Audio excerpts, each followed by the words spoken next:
Welcome back guys. आज हम class 10 science के चैप्टर 10 का पार्ट 2 पढ़ेंगे। ठीक है, पार्ट 2 में पढ़ना है पावर ऑफ एकोमोडेशन के बारे में।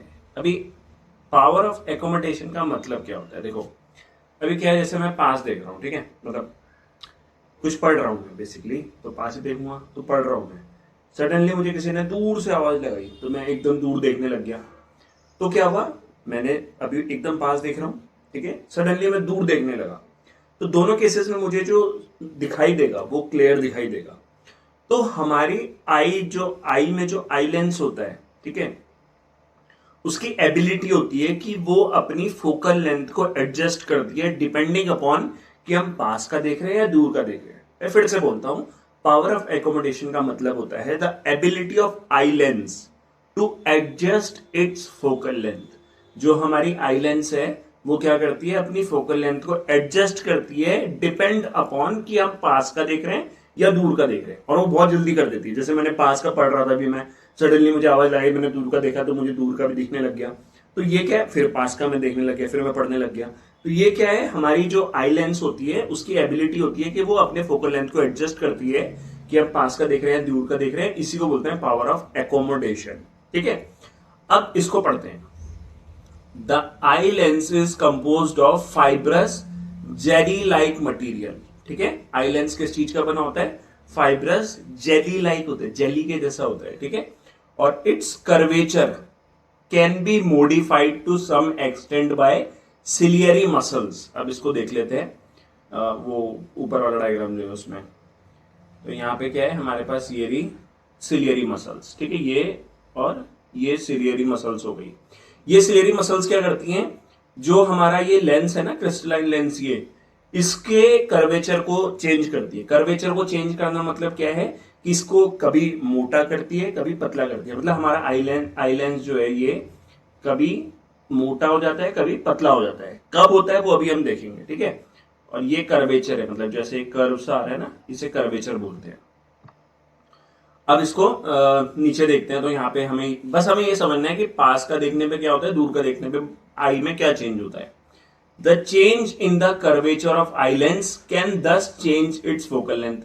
अगर कर्वेचर चेंज होगा आई लेंस का, तो उसकी वजह से फोकल लेंथ भी क्या होगी, चेंज होगी। अब कैसे होगी वो हमें देखना है। When the muscles are relaxed, जब सिलेरी मसल्स रिलैक्स्ड होती है, ठीक है, सीक्वेंस से ध्यान रखना, जब सिलेरी मसल्स रिलैक्स होती है तो क्या होगा, लेंस थिन होगा, मतलब पतला होगा।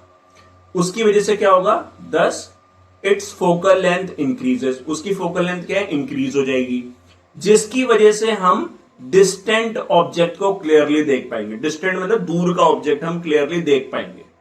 समझ रहे हो ना। अगर मुझे दूर का ऑब्जेक्ट देखना है तो क्या होगा, उसके लिए सबसे पहले जो सिलेरी मसल्स है वो रिलैक्स होगी। सिलेरी मसल्स रिलैक्स होने के बाद लेंस जो है वो थिन हो जाएगा, पतला हो जाएगा, जिसकी वजह से फोकल लेंथ इंक्रीज हो जाएगी। अभी हम ये भी समझेंगे कि ऐसा क्यों हो रहा है, लेंस पतला हो रहा है तो फोकल लेंथ क्यों इंक्रीज हो रही है, भाई ये भी तो समझना पड़ेगा ना। और फिर उसकी वजह से हम दूर का ऑब्जेक्ट जो है देख पाते हैं। अब इसको यहां पे समझते हैं। देखो हाँ, ये वाले पॉइंट को समझना। A thin lens has a greater focal length. पहले तो आपको समझना है थिन लेंस की फोकल लेंथ क्या होती है, ज्यादा होती है, और थिक लेंस की जो फोकल लेंथ होती है वो कम होती है। अब पहले बात कर लेते हैं किसकी, थिन लेंस की बात करते हैं, क्योंकि बुक में थिन लेंस के बारे में दिया हुआ। तो ये थिन कॉन्वेक्स लेंस है, हमारी आई में भी कॉन्वेक्स लेंस होता है। ये लाइट को बेंड करता है लेस। ठीक है, थिन जो कॉन्वेक्स लेंस है वो लाइट को कम बेंड करता है, जिसकी वजह से क्या होता है, so that rays meet farther away. Rays जो है वो आगे जाके मिलेंगी। देखो ये समझना, ये है थिक लेंस। ठीक है, मैं यार तुम्हारी समझ में आ रहा ना, थोड़ा सा फिर से समझना है। ये थिन हो गया, ये थिन लेंस हो गया। इस थिन लेंस में क्या हो रहा है, ये रेज आ रही है, ठीक है, ये रेज जो है ये बहुत पावरफुली क्या हो रही है, कन्वर्ज नहीं हो रही है। मतलब बहुत ज्यादा क्या है, कन्वर्ज नहीं हो रही है, बेंड नहीं हो रही है। तो जब वो बहुत ज्यादा बेंड नहीं होगी तो वो दूर में जाके बेंड होगी, मतलब थोड़ा आगे जाके बेंड हो रही है यहाँ पे, और फिर वो यहाँ पे मिल रही है, इधर मिल रही है इस पॉइंट पे। तो जिस पॉइंट पे रेज मिलती है वो फोकस हो जाता है हमारा, और यहां से लेंस का जो ये सेंटर होता है, यहां से फोकस का जो डिस्टेंस होता है, इसी को क्या बोलते हैं, फोकल लेंथ। अभी जो पतला लेंस है इसमें क्या हो रहा है, जब रेज आ रही है तो वो क्या है, आगे जाके मिल रही है, तो फोकस आगे जाके बन रहा है, तो फोकस आगे जाके बन रहा है तो ये डिस्टेंस बढ़ जाएगा, मतलब फोकल लेंथ जो है वो इंक्रीज हो जाएगी। तो जो थिन लेंस होता है उसमें लाइट जो होती है लेस बेंड होती है, इसलिए वो आगे जाके मिलती है, जिसकी वजह से क्या होता है, इसकी जो फोकल लेंथ होती है वो लंबी होती है, ठीक है, बड़ी होती है। बहुत क्लियरली समझ गए होंगे तुम इस चीज को। अब यहां पे देखो, when you are looking at object closer to the eye, अब हमें पास के ऑब्जेक्ट को देखना है, मुझे कुछ पढ़ना है, तो क्या होगा, सिलियरी मसल्स कॉन्ट्रैक्ट होगी। पहले वाले केस में क्या होता है, सिलियरी मसल्स रिलैक्स हुई थी, इसमें क्या होगा, सिलियरी मसल्स कॉन्ट्रैक्ट होगी। This increases the curvature of the eye lens, eye lens का जो कर्वेचर है वो इंक्रीज हो जाएगा। कर्वेचर मतलब ये जो कर्व वाला पार्ट है इंक्रीज हो जाएगा, मतलब ये ऐसे बेंड होगा, और तो वो मोटा हो जाएगा लेंस जो है, ठीक है। The eye lens then become thicker, मोटा हो जाएगा, ये हो गया भाई यहाँ पे मोटा, ठीक है। कॉन्सिक्वेंटली फोकल लेंथ जो होगी आई लेंस की वो डिक्रीज हो जाएगी, ठीक है। This enable us to see nearby object clearly, और इससे क्या होगा, नियर बाय ऑब्जेक्ट को हम आसानी से देख पाएंगे। अब यहां पे देखो, यह है थिक, ठीक है, ठीक है, और यहां पे क्या है कि हाँ ये बेंड हो रहा है। अब ये बेंड हो रहा है तो इसमें तुम क्या देख रहे हो, जल्दी बेंड हो जा रहा, तो इसमें फोकल लेंथ जो है, फोकस जो है वो यहीं पे बन जा रहा, ठीक है। तो इससे क्या होगा, जो फोकल लेंथ है वो शॉर्ट हो गई, छोटी हो गई फोकल लेंथ।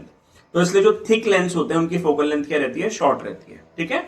और इस वजह से क्या होता है, हम पास के ऑब्जेक्ट को है आसानी से देख सकते हैं, ठीक है। समझ गए ना ये पॉइंट तुम। अब आगे देखते हैं, the ability of the eye lens to adjust his focal length is called the accommodation. Accommodation क्या होता है, the ability of eye lens to adjust his focal length, कि हम पास का देख रहे हैं दूर का देख रहे हैं उस पर। However, the focal length of eye lens cannot be decreases below a certain minimum limit. अब ऐसा नहीं है फोकल लेंथ बहुत ही कम हो जाएगी। Try to read a printed page by holding it very close to your eye. भाई एक पन्ना लूंगा मैं, कोई किताब लेता हूं, उसको मैं इतना पास रख दूं, तो वो पढ़ पाऊंगा, मैं नहीं पढ़ पाऊंगा, क्योंकि क्या है, बहुत ज्यादा कम जो है फोकल लेंथ नहीं हो सकती, मतलब उसकी एक लिमिट होती है। You can see the image being blurred, है ना, और स्ट्रेन पड़ेगा आंखों में। To see an object comfortably and distinctly, you must hold it about 25 centimetre from the eye. तो जो नॉर्मल हमारा विजन देखने का है पास का, वो क्या है, 25 सेंटीमीटर तो होना ही चाहिए। 25 सेंटीमीटर से कम होगा, मतलब आंखों की तरफ आप और लेके आओगे तो आप ठीक से पढ़ नहीं पाओगे, देख नहीं पाओगे, इसलिए 25 सेंटीमीटर जो है बेस्ट माना जाता है कि वहां पे आप रखोगे तो आप पढ़ पाओगे। The minimum distance at which object can be seen most distinctly without strain is called least distance of distinct vision. देखो ये पॉइंट समझना, least distance of distinct vision मतलब वो least distance जहां पे आप कुछ चीज पढ़ पाओगे, देख पाओगे अच्छे से, वो है 25 सेंटीमीटर। तो ये तुम्हें क्वेश्चन आता है। It is also called near point of the eye, इसे नियर पॉइंट भी बोलेंगे। तो एक फार पॉइंट भी होगा ना, जहां हम दूर तक देख पाएंगे। For a young adult with normal vision, young adult है, नॉर्मल विजन है, तो नियर पॉइंट कितना होगा, 25 सेंटीमीटर होगा। फारदेस्ट पॉइंट जो होगा upon which the eye can see object clearly is called the far point of the eye. अब मैं दूर तक जितना देख पाऊंगा वो मेरा फार पॉइंट होगा। और फार पॉइंट ऑलवेज क्या होता है, इंफिनिटी, भाई जहां तक मुझे दिख रहा है, दूर तक दिख रहा है, पहाड़, मतलब जैसे अभी पहाड़ी है, सामने पहाड़ है, ठीक है, बारिश हो रही है, तो मुझे जितना दिख पा रहा है उतना देख पा रहा हूं मैं। तो you may note there a normal eye can see object clearly that are about between 25 centimetre and infinity. तो नॉर्मल आई जो है इसके बीच में देखती है, 25 सेंटीमीटर और इंफिनिटी के बीच में। Sometime the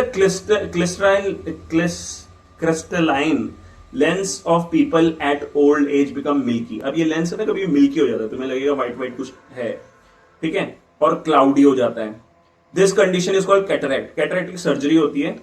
this causes partial और कंप्लीट लॉस ऑफ विजन भी हो सकता है इसमें, और it is possible to restore vision through a cataract surgery. हम इसको कैसे ठीक कर सकते हैं, कैटरैक्ट सर्जरी की मदद से इसको ठीक कर सकते हैं। आई होप आपको समझ में आ गया होगा ये, ठीक है। तो thank you so much for watching. मैं बाहर का तो तुम्हें दिखा देता हूँ एक बार।